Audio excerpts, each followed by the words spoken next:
Hello students, I hope you all are fine and doing your studies at your home. So this is your subject teacher of science from LPM Public School situated at Gola Bazar, Gorakhpur. So my dear students, I am here again with an explanation of remaining topics from topic machine and the types of simple machine. So in today's video, we are going to discuss about the remaining explanation of the types of simple machine, that is wheel and axle, inclined plane and screw. So in our previous video, we had already studied about lever, pulley and winch.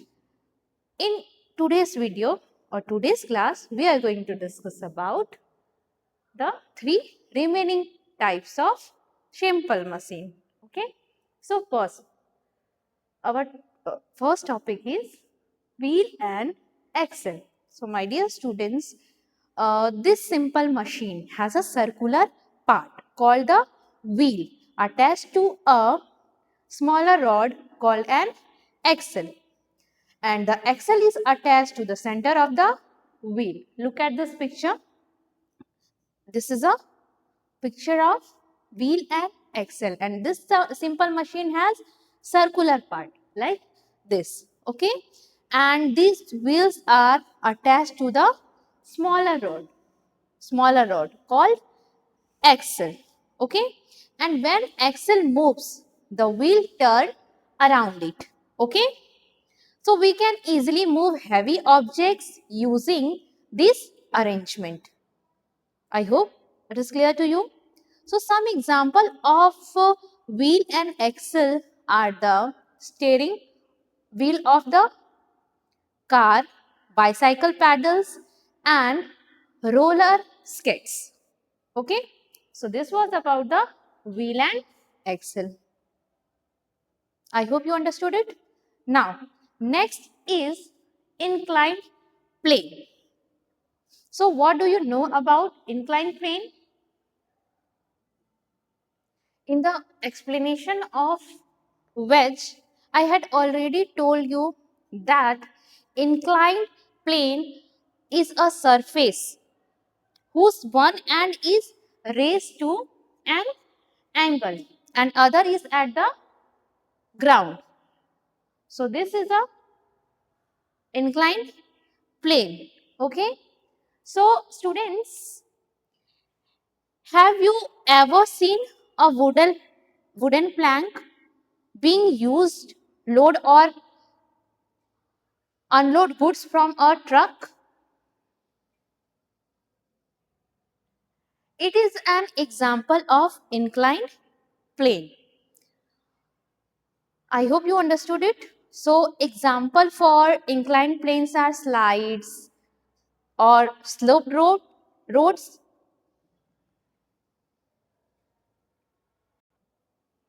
and ramps also.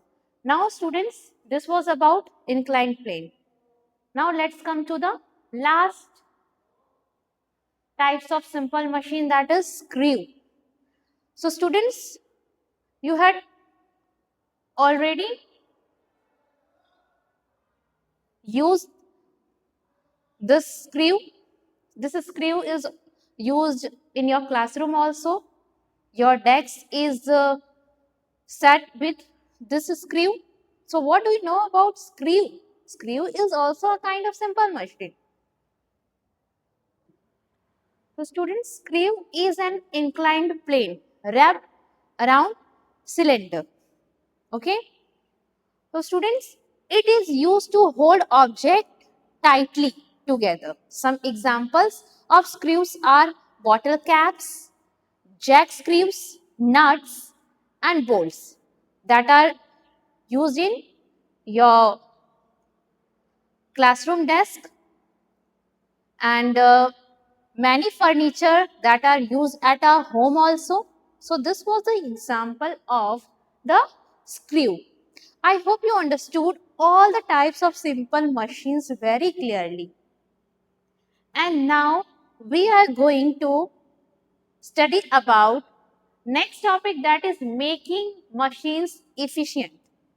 So students, how could we do that?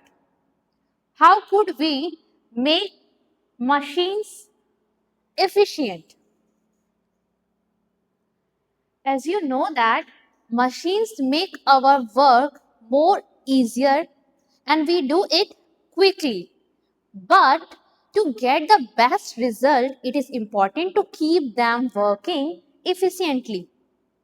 So for this, first of all, we have to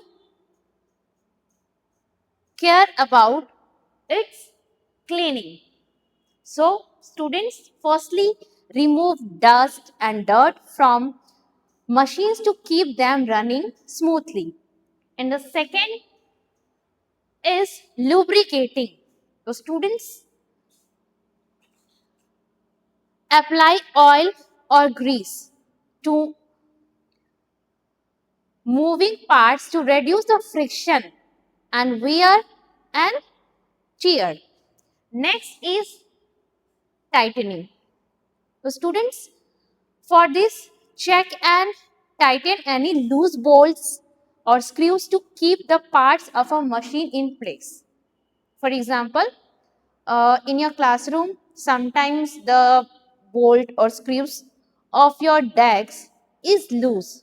So, the tightening must be